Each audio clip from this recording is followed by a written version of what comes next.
Good morning everyone. आप सभी का विनायक पैरामेडिकल क्लासेज के ऑनलाइन और ऑफलाइन प्लेटफॉर्म पे हार्दिक स्वागत और अभिनंदन है। पिछली जो क्लास हुई थी, पिछली क्लास के अंदर अपने जो भी अपने बीटी है, सीटी और पीटी यानी कि प्रोथ्रोम्बिन टाइम है, तो उनके बारे में डिस्कस कर लिया था। आज अपन जो टॉपिक है अपना आज का वह रहने वाला है अपने ब्लड बैंकिंग से, और आरपीएमसी के लिए और जो पैरामेडिकल के जितने भी स्टूडेंट हैं तो उनके लिए ये बहुत ही ज़्यादा क्या है इम्पोर्टेंट टॉपिक है, क्योंकि जो भी आपके यूनिवर्सिटी जो एग्ज़ाम होते हैं तो उनके अंदर ये क्वेश्चन अक्सर पूछा ही जाता है। शॉर्ट नोट्स के अंदर आपके 5 नंबर में पूछ सकता है, 10 नंबर का क्वेश्चन भी ये पूछा जाता है, और कभी कभार आपके 20 मार्क में भी ये क्वेश्चन है जो पूछा जाता है। तो आज का जो अपना जो टॉपिक रहने वाला है वह है आपके डोनर सिलेक्शन।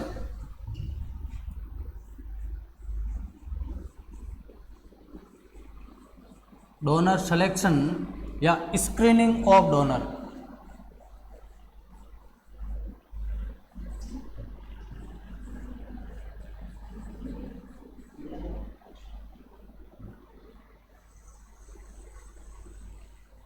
तो देखो क्या होता है, डोनर कौन होता है।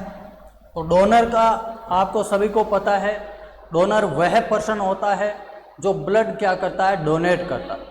यानी कि वह पर्सन जो ब्लड क्या कर रहा है, डोनेट कर रहा है, तो उसी को अपन क्या बोलते हैं, डोनर बोलते हैं। दूसरा होता है रिसिपिएंट, जो ब्लड को क्या करता है, रिसीव करता है। यानी कि जिसको ब्लड की क्या होती है, रिक्वायरमेंट होती है, और जो ब्लड को क्या करता है, रिसीव करता है, तो वो आपके क्या कहलाता है, रिसीवर कहलाता है। तो देखो डोनर सिलेक्शन की यदि अपने बात करते हैं तो डोनर कौन होता है, डोनर। तो डोनर वह पर्सन होता है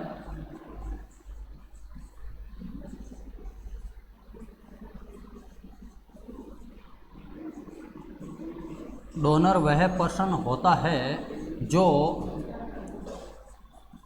ब्लड डोनेट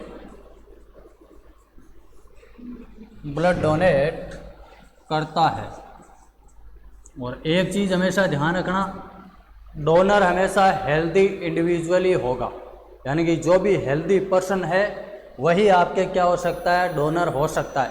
कभी भी बीमार आदमी है वो डोनर नहीं हो सकता, क्योंकि जो भी पर्सन बीमार है तो वो अपना जो ब्लड है वो डोनेट नहीं कर सकता है। तो जो भी आपका डोनर रहेगा, डोनर हमेशा कैसा रहेगा, एकदम हेल्दी पर्सन रहेगा। अब देखो डोनर होता है तो हर कोई आदमी ब्लड डोनेट नहीं कर सकता है, तो इसके भी कुछ क्या होते हैं, क्राइटेरिया होते हैं। यदि उन क्राइटेरिया को वो पर्सन क्या कर रहा है, फुलफिल कर रहा है, तो वही पर्सन आपका क्या कर सकता है, ब्लड को डोनेट कर सकता है।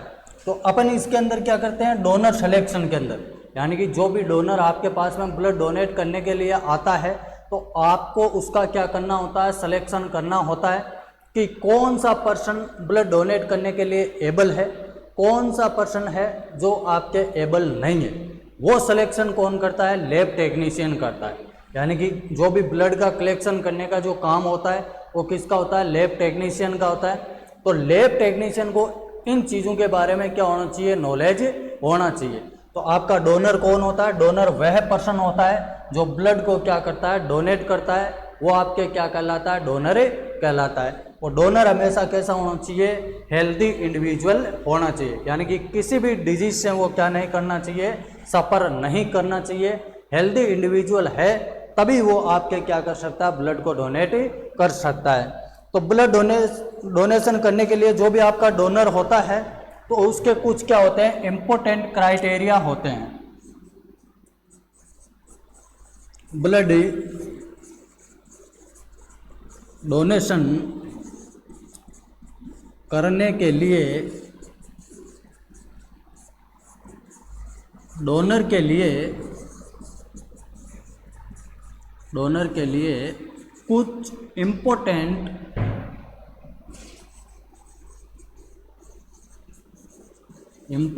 क्राइटेरिया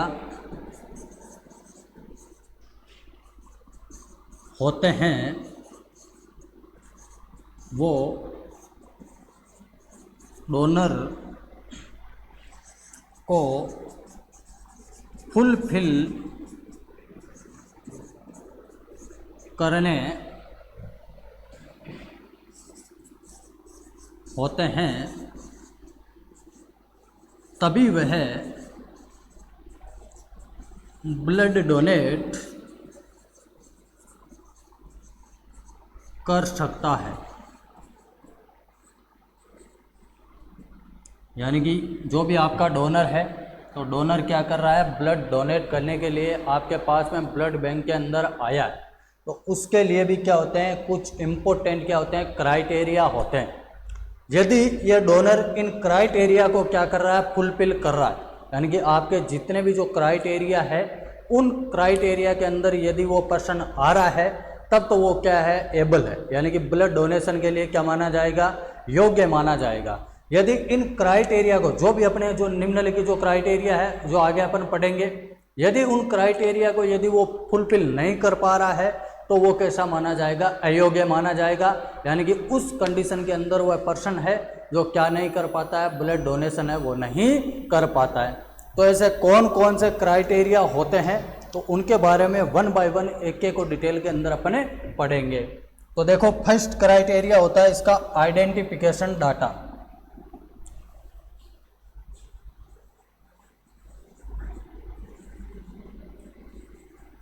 आइडेंटिफिकेशन डाटा यानी कि कोई सा भी पर्सन है, पर्सन यदि क्या करने आ रहा है, ब्लड डोनेट करने के लिए आ रहा है, तो उसका अपन क्या करते हैं, जो भी आइडेंटिफिकेशन जो डाटा होता है, तो उसको अपन क्या करते हैं, कलेक्ट करते हैं। यानी कि जो भी पर्सन ब्लड डोनेट करने के लिए आया है, तो उसका जो भी आइडेंटिफिकेशन डाटा के अंदर उसका नाम, उसका जो भी एज है, उसका जो भी सेक्स है, उसका जो भी फादर नेम है, जो भी उसका आधार कार्ड नंबर होता है, तो इन सभी डिटेल्स को, जो भी उसका एड्रेस वगैरह होता है, तो उनको अपन क्या करते हैं, कलेक्ट करते हैं। और कलेक्ट करने का पर्पज़ ये होता है कि कोई सा भी पर्सन है, तो कोई सा भी हेल्दी इंडिविजुअल है, तो वो भी आपके 3 मंथ के अंदर एक ही बार क्या कर सकता है, ब्लड डोनेट कर सकता है। कितना भी हेल्दी हो, कितना भी पर्सन का HB लेवल हो, लेकिन अपना जो क्राइटेरिया होता है, तो क्राइटेरिया यही कहता है कि एक हेल्दी इंडिविजुअल 3 मंथ में क्या कर सकता है, एक ही बार ब्लड को क्या कर सकता है, डोनेट कर सकता है। अब देखो, कुछ पर्सन्स ऐसे होते हैं, तो उनकी क्या होती है, कुछ मजबूरियां होती है। कुछ एक लोग अपने पैसों के लालच में क्या कर देते हैं, 3 मंथ से पहले क्या कर देते हैं, ब्लड डोनेट करने वापस ब्लड बैंक आ जाते हैं। तो अपन को क्या करना है, उनको पहचानना है। यानी कि 3 महीने पहले यदि कोई बंदा ब्लड डोनेट करके गया आपके पास में, वापस वो 3 महीने से पहले यदि आपके पास में आ रहा है, तो उस कंडीशन के अंदर आपको क्या नहीं करना है, ब्लड का कलेक्शन नहीं करना है। तो जो भी पर्सन रहेगा, जो भी पर्सन ब्लड डोनेट करने के लिए आया है, तो उसका जो भी आइडेंटिफिकेशन जो डाटा है, तो उसको अपन को क्या करना होता है, कलेक्ट करना जरूरी होता है। तो देखो, जो भी डोनर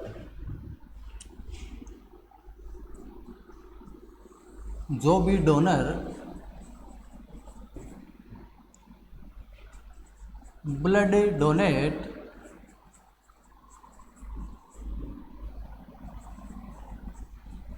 करने जा रहा है,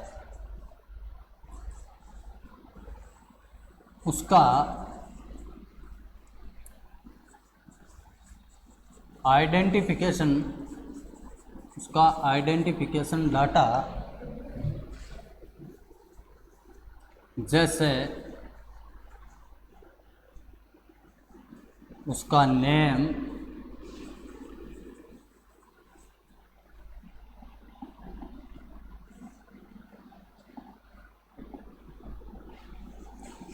एज, सेक्स, आधार नंबर, एड्रेस,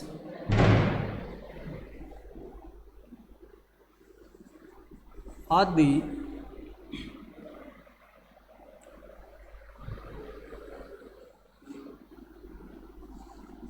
को जानना जरूरी होता है। देखो, कोई सा भी पर्सन है, पर्सन ब्लड बैंक के अंदर यदि ब्लड डोनेट करने के लिए आया है, तो उसका जो भी आइडेंटिफिकेशन जो डाटा होता है, तो आइडेंटिफिकेशन डाटा का अपन को क्या करना है, कलेक्शन करना है। जो भी उसका नाम है, जो भी उसकी एज है, जो भी उसका सेक्स है, जो भी उसका आधार कार्ड नंबर है, जो भी उसका एड्रेस है, तो इनका अपन क्या करते हैं, कलेक्शन करते हैं। अब देखो नेक्स्ट, यदि कोई सा भी पर्सन है, यदि भी किसी भी डोनर को 3 मंथ के अंदर यदि वापस यदि वो ब्लड डोनेट कर रहा है, यदि कोई सा भी पर्सन है, यदि 3 मंथ के पहले यदि उसने ब्लड डोनेट किया है, 3 मंथ के बाद में आ रहा है, उस कंडीशन में अपन तो क्या कर सकते हैं, ब्लड का कलेक्शन कर सकते हैं। लेकिन 3 मंथ में ही यदि वो दूसरी बार यदि ब्लड डोनेट करने के लिए आ रहा है, तो उसको अपन को पहचानना क्या होता है, ज़रूरी होता है। क्योंकि कोई सा भी पर्सन हो, 3 मंथ में वो क्या कर सकता है, एक ही बार ब्लड का डोनेशन कर सकता है। यदि कोई पर्सन 3 मंथ में दोबारा ब्लड डोनेट करने जा रहा है, तो उसकी पहचान करना जरूरी होता है। तो हमेशा ध्यान रखना कि कोई सा भी पर्सन है, तो पर्सन 3 मंथ में एक ही बार क्या कर सकता है, ब्लड डोनेट कर सकता है। यदि इंडिविजुअल बार बार आ रहा है, जैसे 1 मंथ हुआ, तो कुछ मजबूरियां भी होती है पर्सन्स की, कुछ लालच की वजह से अपना जो ब्लड बैंक होता है, तो उसके अंदर ब्लड डोनेट करने के लिए आ जाते हैं। तो आपको क्या करना है, इनका जो भी नाम वगैरह, एड्रेस वगैरह है, वो आपके पास में इनका क्या होना चाहिए, रिकॉर्ड है, वो आपके पास में होना चाहिए। तो आपको ऐसे पर्सन की क्या करनी है, पहचान है वो करनी है। नेक्स्ट देखो, दूसरा देखते हैं अपन इसके अंदर। तो दूसरा होता है एज, यानी कि जो दूसरा जो क्राइटेरिया रहने वाला है, वो आपके क्या रहेगा, एज रहेगा। एज का मतलब होता है उम्र। तो जो भी आपका डोनर है, तो डोनर की जो एज है वो आपके 18 ईयर से लेके 15 ईयर तक होनी चाहिए, 18 ईयर से लेके 50 ईयर तक होनी चाहिए। तो जो भी डोनर ब्लड डोनेट कर रहा है, उसकी एज 18 से 50 ईयर्स होनी चाहिए। तो इस चीज़ को भी आपको ध्यान में रखना है, एज का विशेष ध्यान रखना है। यदि कोई पर्सन ब्लड डोनेट कर रहा है, तो ब्लड डोनेट करने के लिए यदि वो आया है, तो उसकी जो एज है वो आपके कितनी होनी चाहिए, 18 से 50 साल। यानी कि मिनिमम एज की बात करेंगे तो मिनिमम कितनी होनी चाहिए, 18 साल, और मैक्सिमम की बात करेंगे तो वो होनी चाहिए 50 साल। यदि 50 साल से ऊपर एज का बंदा है, तो उससे आपका क्या नहीं करना है, ब्लड का कलेक्शन नहीं करना है। यदि 18 साल से कम उम्र का बच्चा है, तो वो बच्चा ही है, यानी कि एडल्टहुड एज के अंदर है, एडल्ट एज के अंदर उसने अभी क्या नहीं किया, प्रवेश नहीं किया है। जैसे वो एडल्ट हो जाता है, यानी कि एडल्ट पर्सन है, तो उसका कलेक्शन आप कर सकते हो।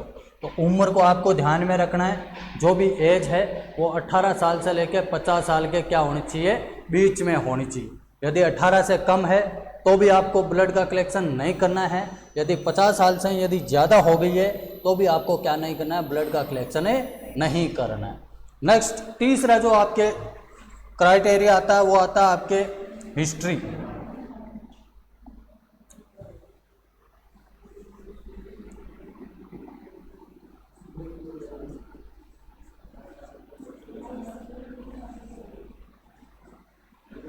हिस्ट्री की बात करते हैं तो जो भी आपका डोनर होता है, तो डोनर की जो प्रेजेंट की जो हिस्ट्री है, तो उसके बारे में आपको जानना ज़रूरी है।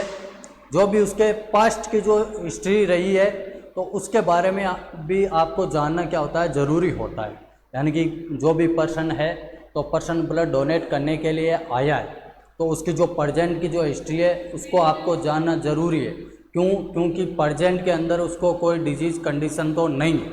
पास्ट की हिस्ट्री इसलिए जानते हैं क्योंकि कोई सा भी पर्सन है, पहले उसको कभी खुद को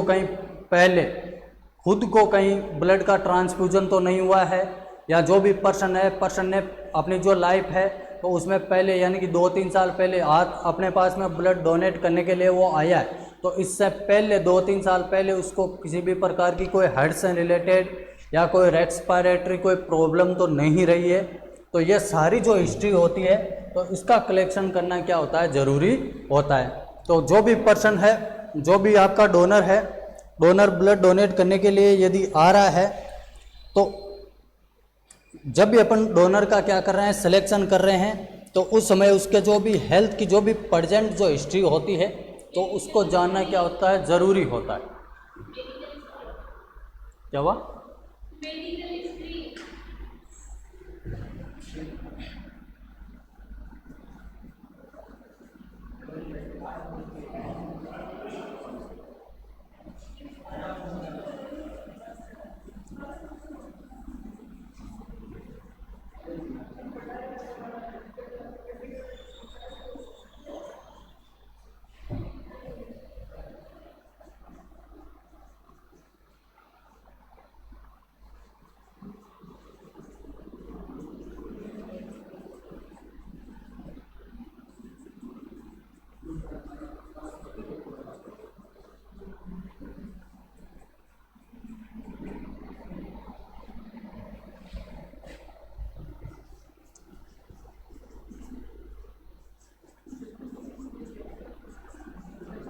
तो देखो, जो भी पर्सन आपके क्या करने आया, ब्लड डोनेट करने के लिए आया है, जो भी ब्लड डोनेट करने जा रहा है, तो उसकी जो भी प्रेजेंट जो हिस्ट्री है, यानी कि जो भी उसकी हेल्थ है, तो हेल्थ से रिलेटेड जो भी उसकी जो हिस्ट्री है, तो उस हिस्ट्री का अपन को क्या करना है, कलेक्शन करना है और उसको क्या करना है, जानना है।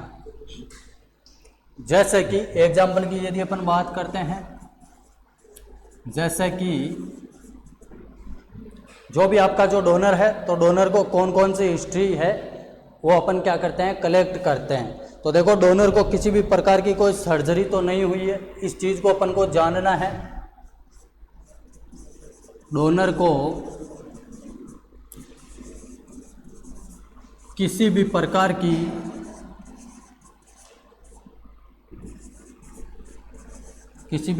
की कोई सर्जरी तो नहीं हुई है। यदि डोनर को यदि पहले कोई सर्जरी हो रखी है, यानी कि 2 मंथ पहले यदि किसी बंदे को कोई सर्जरी हो रखी है और 1-2 महीने के बाद में वो क्या कर रहा है, ब्लड आपका डोनेट करने के लिए आया है, तो आपको इसकी हिस्ट्री है, तो इस हिस्ट्री को क्या करना है, चेक करना है। यानी कि जो भी बंदा है, तो बंदे को किसी भी प्रकार की कोई सर्जरी तो नहीं हो रखी है अभी प्रेजेंट के अंदर, या पास्ट के अंदर हुई है, तो पास्ट के अंदर कितने टाइम पहले हुई है, तो वो जो आइडेंटिफिकेशन जो डाटा है, तो वो आपको जो भी उसकी जो हिस्ट्री है, तो उसको आपको क्या करना है, कलेक्शन करना है। नेक्स्ट, कभी डोनर को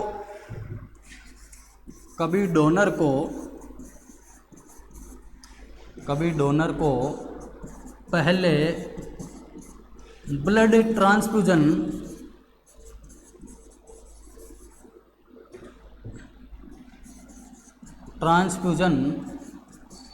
तो नहीं हुआ है। इस चीज़ को भी आपको ध्यान में रखना है। जो भी पर्सन है, पर्सन की आप हिस्ट्री को क्या कर रहे हो, कलेक्ट कर रहे हो, तो इस चीज़ का आपको ध्यान में रखना है कि जो भी पर्सन है, तो पर्सन को खुद को पहले कभी ब्लड का ट्रांसफ्यूजन तो नहीं हुआ है। यानी कि बंदा बोलेगा कि मेरे को ट्रांसफ्यूजन हुआ है, तो किस वजह से हुआ, क्या कारण था उसका कि आपको खुद को ब्लड ट्रांसफ्यूजन हुआ है। यानी कि कुछ पर्सन्स होते हैं जिनके अंदर क्या हो जाता है कि मलेरिया वगैरह हो जाता है, तो मलेरिया के केस के अंदर क्या होता है, आरबीसी का एक्सेसिव डिस्ट्रक्शन हो जाता है, तो उस कंडीशन में भी अपन क्या करवाते हैं, ब्लड का ट्रांसफ्यूजन करवाते हैं। तो यदि कोई मलेरिया का पेशेंट है, तो मलेरिया का पेशेंट आपके 3 साल तक क्या नहीं कर सकता है, ब्लड डोनेट नहीं कर सकता है। तो अपन को जो इसकी जो हिस्ट्री है, तो हिस्ट्री को जानना है कि आपको ब्लड ट्रांसफ्यूजन तो नहीं हुआ है। यदि बंदा बोल रहा है कि मेरे को ब्लड ट्रांसफ्यूजन पहले हुआ है, तो भी आपको उसकी जो हिस्ट्री को चेक करना है कि किस कारण की वजह से बंदे को क्या हुआ है, ब्लड का ट्रांसफ्यूजन हुआ है। यदि हो रखा है अभी तुरंत ही, यानी कि 2-3 मंथ के अंदर ही यदि ब्लड का ट्रांसफ्यूजन हुआ है, अब उसका HB लेवल नॉर्मल है, तो भी उस कंडीशन में भी अपन क्या नहीं करते हैं, ब्लड का कलेक्शन है वो नहीं करते हैं, क्योंकि बंदे को खुद को क्या हो रखा है, ब्लड का ट्रांसफ्यूजन हो रखा है। नेक्स्ट देखो,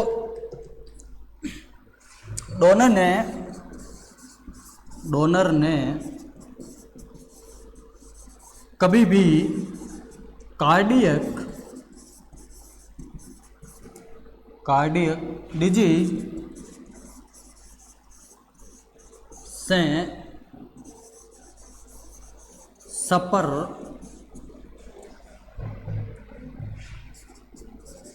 नहीं किया है। इस चीज़ को भी जानना ज़रूरी है कि जो भी आपका जो डोनर है, तो डोनर ने अपनी लाइफ के अंदर कभी कोई कार्डियक प्रॉब्लम है, यानी कि हार्ट से रिलेटेड कोई डिजीज है, तो उससे तो सफ़र नहीं किया है।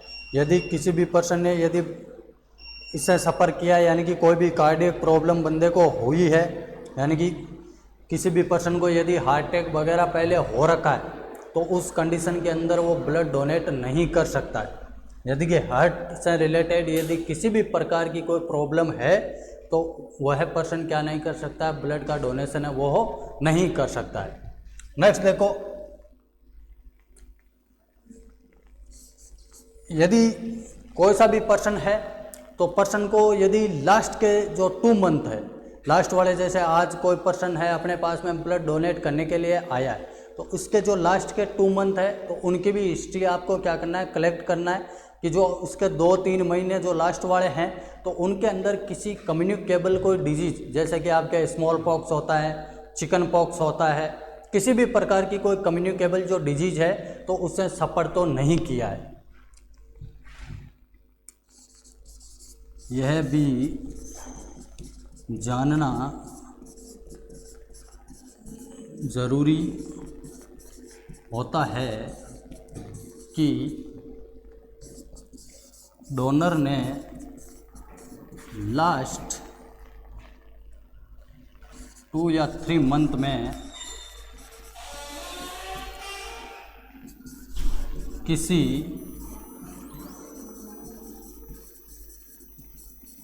Communicable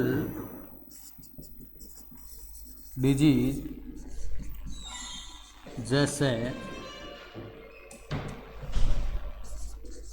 small pox,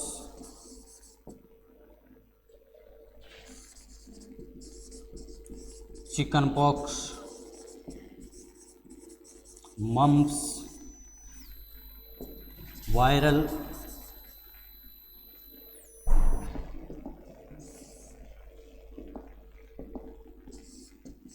viral hepatitis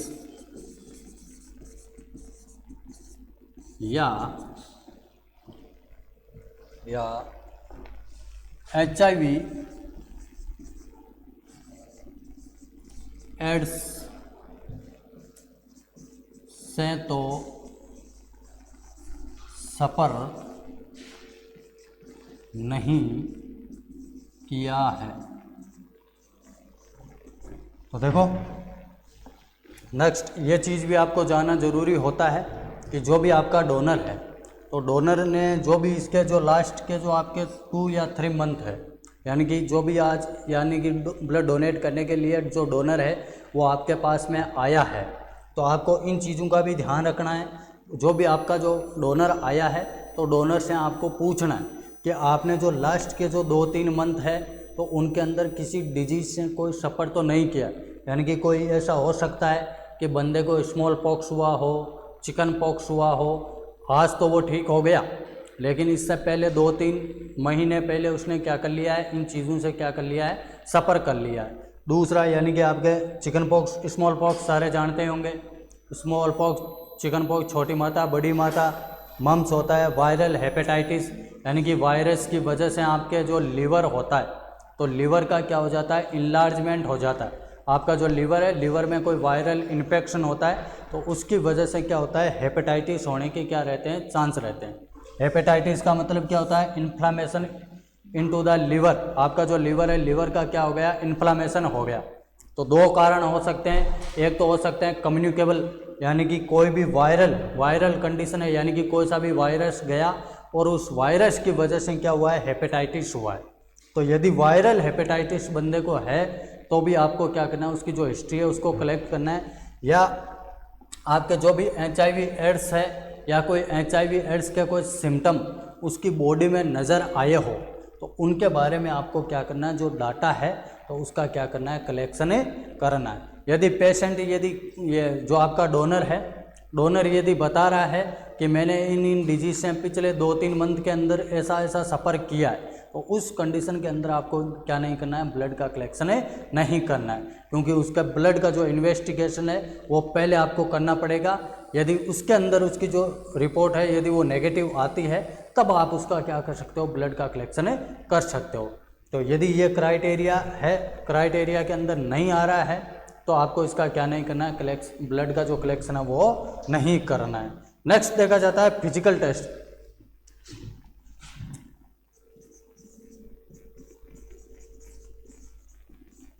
physical test,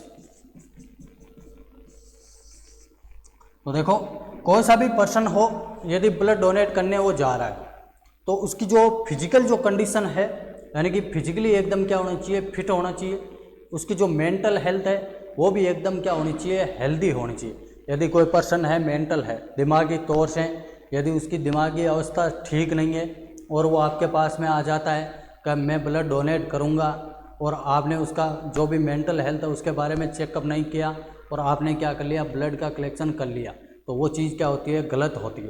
तो कोई सा भी पर्सन है तो उसकी जो फिजिकल हेल्थ है, फिजिकल हेल्थ के बारे में जानना ज़रूरी होता है, साथ में उसकी जो मेंटल कंडीशन है तो उसके बारे में भी आपको जानना क्या होता है, ज़रूरी होता है।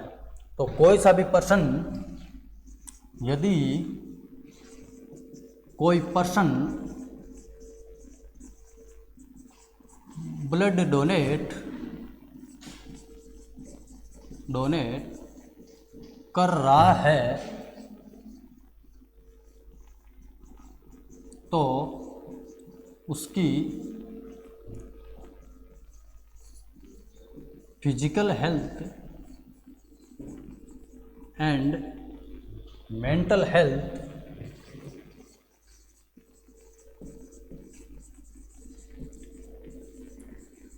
नॉर्मल होनी चाहिए।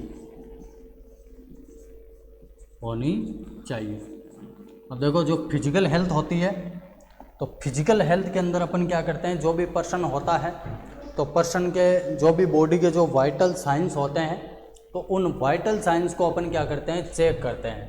तो जो भी पर्सन है तो उस पर्सन के जो भी वाइटल साइन है, वाइटल साइन कैसे होने चाहिए, एकदम नॉर्मल होने चाहिए।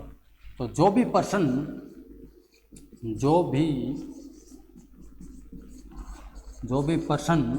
ब्लड डोनेट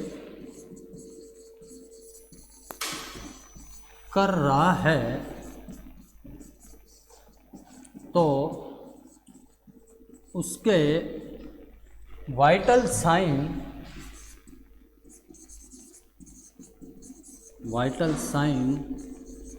नॉर्मल होने चाहिए।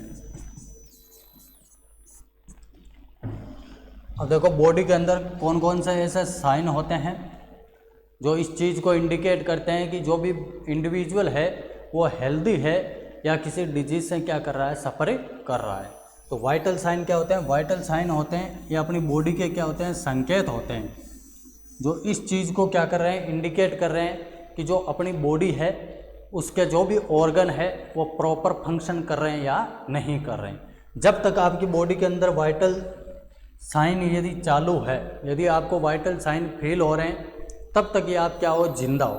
जब ये वाइटल साइन बॉडी के क्या हो जाते हैं, बंद हो जाते हैं, यानी कि जो संकेत है बॉडी के वो मिलना बंद हो जाते हैं, तो उस कंडीशन में पर्सन की क्या हो जाती है, डेथ ही हो जाती है। तो इस चीज़ को ये इंडिकेट करते हैं कि आपकी जो सेल है वो प्रॉपर फंक्शन कर रही है या नहीं कर रही है। तो वाइटल साइंस के अंदर कौन कौन से साइन आते हैं आपके?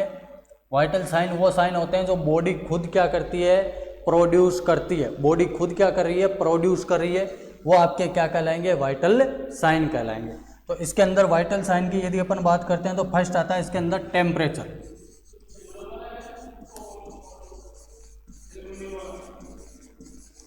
तो देखो टेम्परेचर की यदि अपन बात करते हैं तो जो भी आपका जो डोनर है, डोनर यदि ब्लड डोनेट करने के लिए आया है तो उसका जो बॉडी का जो टेम्परेचर है वो आपके कैसा होना चाहिए, नॉर्मल होना चाहिए। तो देखो यदि डोनर ब्लड डोनेट कर रहा है तो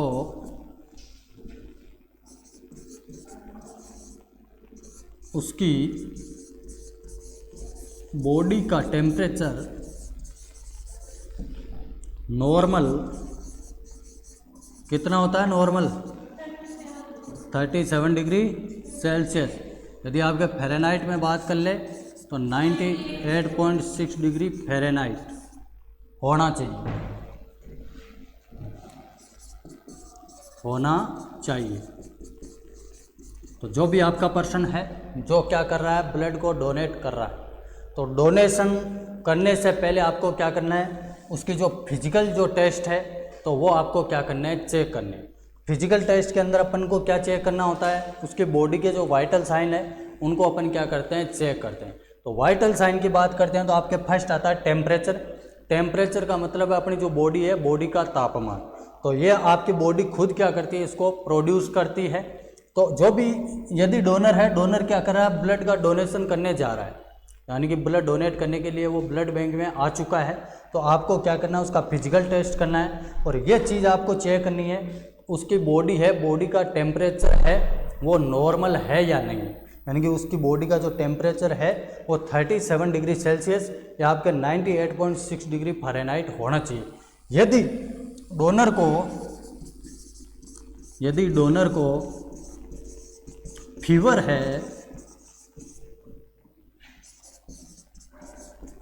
है तो उस कंडीशन में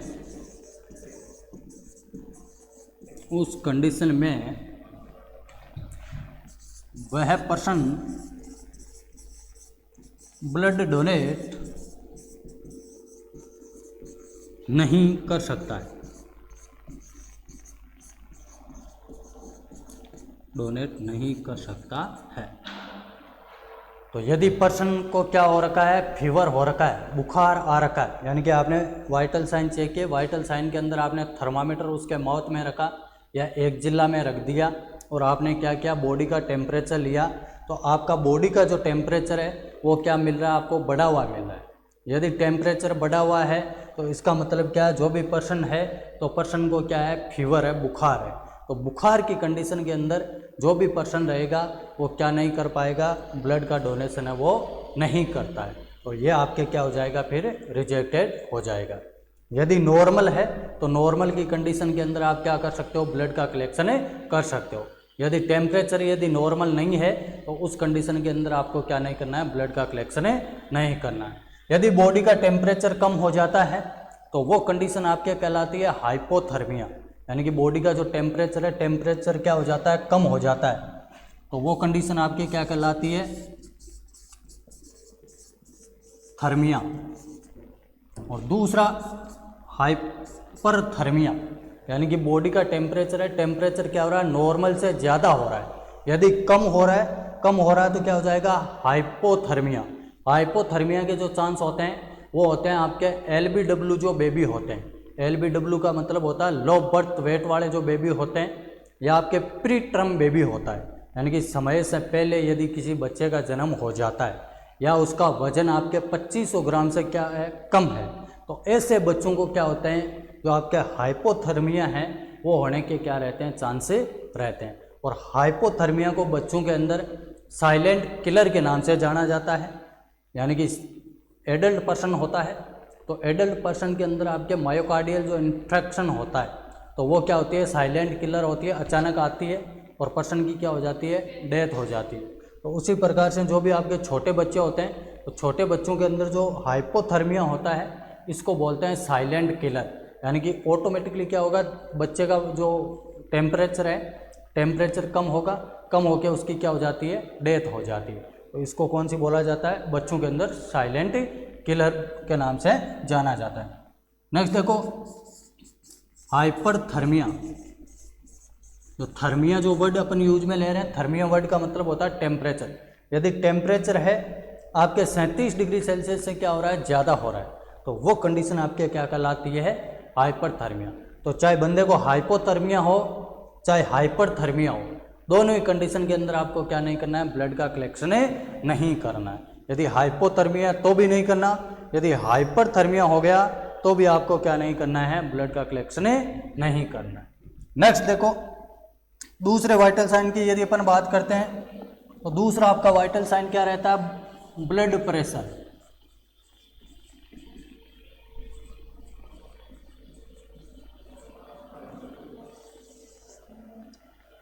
तो जो भी ब्लड प्रेशर है पर्सन का, जो भी बंदा ब्लड डोनेट करने के लिए जो डोनर आया है, तो उस डोनर का जो ब्लड प्रेशर है वो भी आपके कैसा होना चाहिए, नॉर्मल होना चाहिए। तो जो भी पर्सन,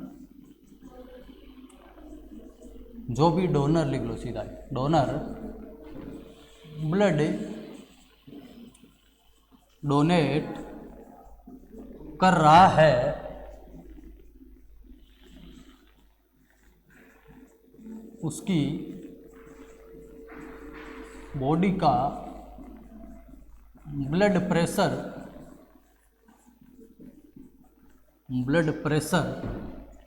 120/80 mmHg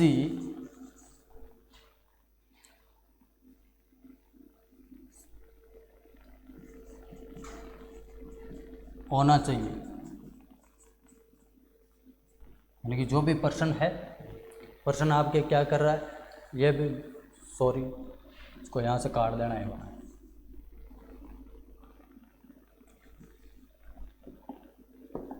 120/80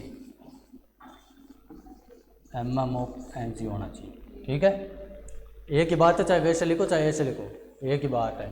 तो जो भी आपके जो डोनर होता है, तो डोनर क्या कर रहा है, ब्लड को क्या कर रहा है, डोनेट कर रहा है।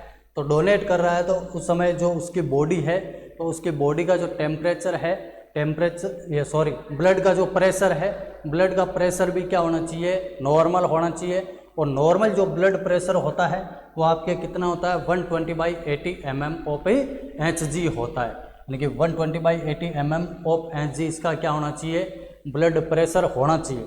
यदि बढ़ा हुआ है तो उस कंडीशन में भी ये क्या नहीं कर सकता, ब्लड डोनेट नहीं कर सकता। यदि बीपी कम है आपकी तो उस कंडीशन के अंदर भी ये क्या नहीं कर सकता, ब्लड का डोनेशन नहीं कर सकता। यदि बीपी बढ़ जाती है तो कंडीशन क्या कहलाती है, अरे आपका ब्लड प्रेशर है यदि वो इंक्रीज हो जाता है तो वो कंडीशन आपके क्या कहलाती है,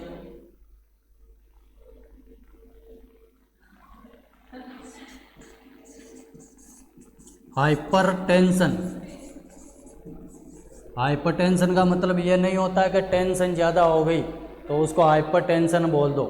यदि बंदे का ब्लड प्रेशर क्या हो गया है, इंक्रीज हो गया, और इंक्रीज कितना होगा, 140/90 mmHg हो जाता है, तो वो कंडीशन आपके क्या कहलाती है, हाइपरटेंशन कहलाती है।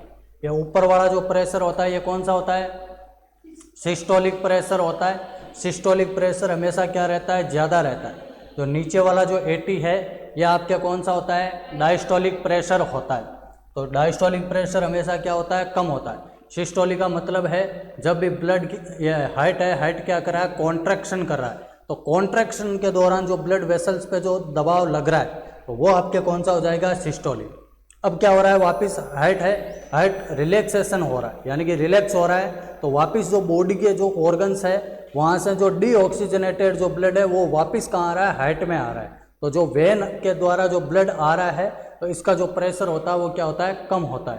तो हमेशा ध्यान रखना 120/80 mmHg क्या होता है, नॉर्मल ब्लड प्रेशर होता है। यदि ज़्यादा हो रहा है तो वो कंडीशन आपके क्या कहलाती है, हाइपरटेंशन। और यदि ब्लड प्रेशर यदि कम हो जाता है यानी कि बीपी कम हो जाती है तो वो कंडीशन आपके क्या कहलाती है, हाइपोटेंशन कहलाती है। नेक्स्ट देखो, तीसरा होता है आपके पल्स रेट, यानी कि जो भी पर्सन है तो पर्सन ब्लड डोनेट कर रहा है तो उसकी जो पल्स रेट है, पल्स रेट भी आपके कैसे होनी चाहिए, नॉर्मल होनी चाहिए।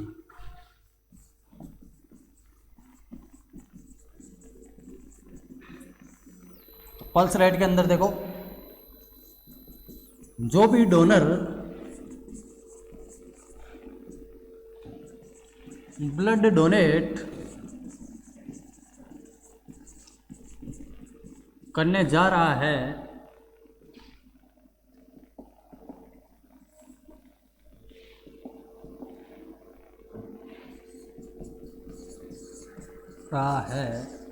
उसकी पल्स रेट नॉर्मल कितनी होती है, पल्स रेट नॉर्मल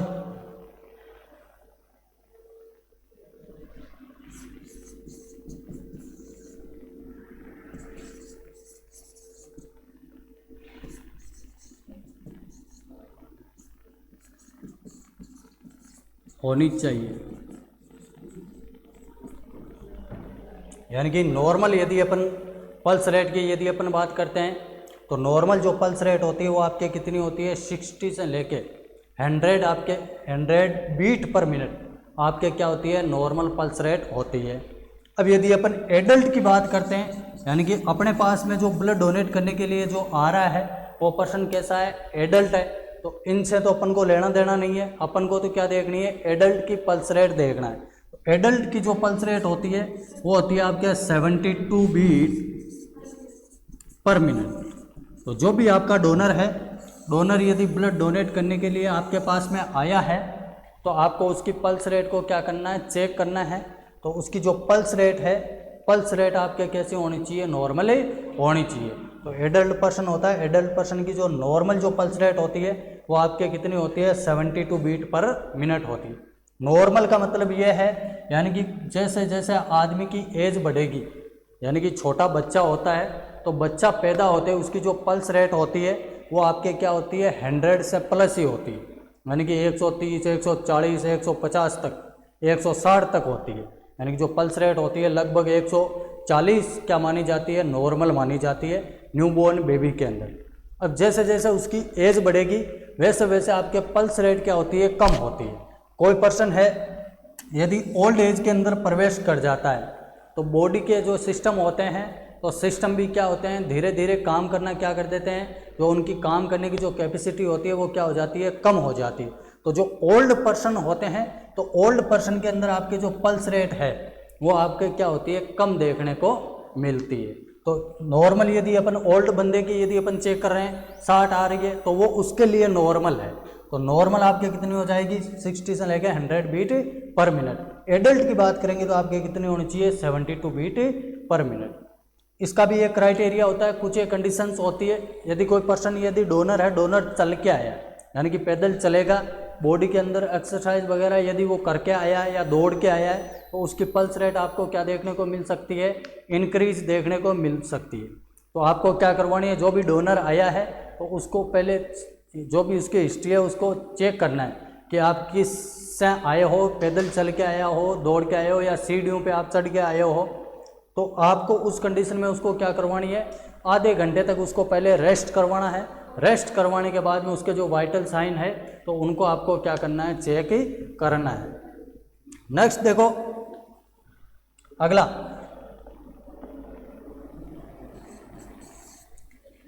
नेक्स्ट यदि अपन फिजिकल टेस्ट की यदि अपन बात करते हैं तो आपके नेक्स्ट आती है respiratory rate.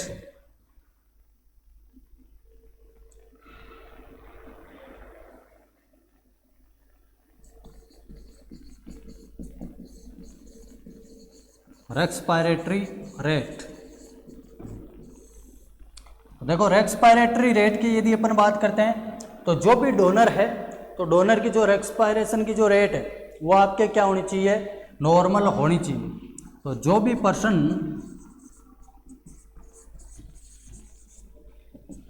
Blood donate blood donate कर रहा है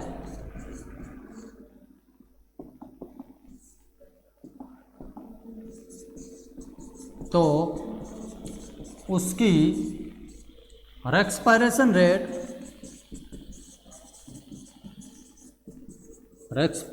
रेट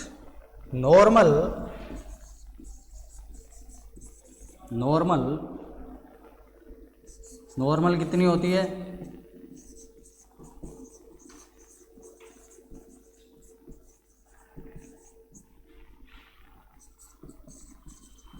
होनी चाहिए। यानी कि जो भी पर्सन यदि ब्लड डोनेट करने के लिए आ रहा है तो आप क्या कर रहे हो, उसका फिजिकल एग्जामिनेशन कर रहे हो। तो फिजिकल एग्जामिनेशन के दौरान इसकी जो रेस्पिरेटरी जो रेट है वो आपके कैसी होनी चाहिए? नॉर्मल होनी चाहिए। और नॉर्मल जो रेस्पिरेशन रेट होती है वो आपके कितनी होती है? 60 से लेकर 20 ब्रीथ पर मिनट। इसमें ध्यान रखना, इसको बीट पर मिनट में अपन लिखते हैं और ये क्या होती है? आपके ब्रीथ पर मिनट। इसको आरपीएम भी लिख सकते हो, रेस्पिरेशन पर मिनट। यानी कि जो भी आपके 60 से लेकर 20 रेस्पिरेशन पर मिनट, यानी कि 1 मिनट में जो बंदा है वो 16 से 20 बार आपके क्या लेता है? श्वास लेता है। तो ये इसकी क्या होती है? नॉर्मल रेस्पिरेशन रेट होती है। साथ में ये भी देखना है, जो भी आपका डोनर है तो डोनर जो भी आपका जो डोनर है तो डोनर को किसी भी प्रकार की कोई रेस्पिरेटरी जो आपका सिस्टम है तो उससे रिलेटेड कोई डिसऑर्डर तो नहीं है। यदि कोई रेस्पिरेटरी डिसऑर्डर है तो उस कंडीशन में भी ये क्या नहीं कर सकता है? ब्लड का डोनेशन वो नहीं कर सकता है। तो कुछ क्राइटेरिया के बारे में अपन ने डिस्कस कर लिया। बाकी के जो क्राइटेरिया है उनके बारे में डिस्कस करेंगे नेक्स्ट क्लास के अंदर। Okay, thank you.